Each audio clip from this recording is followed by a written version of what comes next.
खबर शामिल करते हैं लोधरा से। नायब सदर पाकिस्तान मरकजी मुस्लिम लीग प्रोफेसर हाफिज तलहा सईद का लोधरा में मेंबर साथी कैंप का दौरा, जिसमें मकामी शहरियों के अलावा कुर्बो जवार के अफराद ने भरपूर शिरकत की।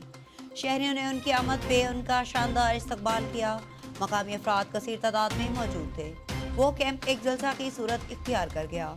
जनरल सेक्रेटरी पाकिस्तान मरकजी मुस्लिम लीग जिला लोधरा सैयद जाहिद हमदानी, मलिक आबिद मंगला, राव उमर दराज, राव फरियाद और दीगर मजहबी और सियासी शख्सियत मौजूद थी। नायब सदर पाकिस्तान मरकजी मुस्लिम लीग प्रोफेसर तलहा सईद ने खिताब करते हुए जहां अपनी सियासी जमात का मंशूर रखा, वहीं दीगर सियासी जमातों को एक राह दिखाई कि आप कौम को मुत्तहिद और मुनज़्ज़म देखना चाहते हैं तो आपको हमारे मंशूर और नज़रियात के सामने रखना होगा।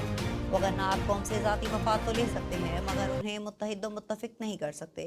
प्रोफेसर हाफिज तलहा सईद ने अपने कारकुनान को मुखातिब करते हुए कहा कि चूँकि हम खिदमत की सियासत में यकीन रखते हैं, लिहाजा हमारे तमाम कारकुनान अपने इलाकों में फलाही कामों में भरपूर हिस्सा लें, खिदमत के जरिए अवाम के दिल जीतें, उन्हें रुकनियत साजी के कैंप का हिस्सा बनाएं ताकि मुस्तक़बिल में ज़िला लोधरा पाकिस्तान मरकजी मुस्लिम लीग का एक अहम सपोर्टर साबित हो।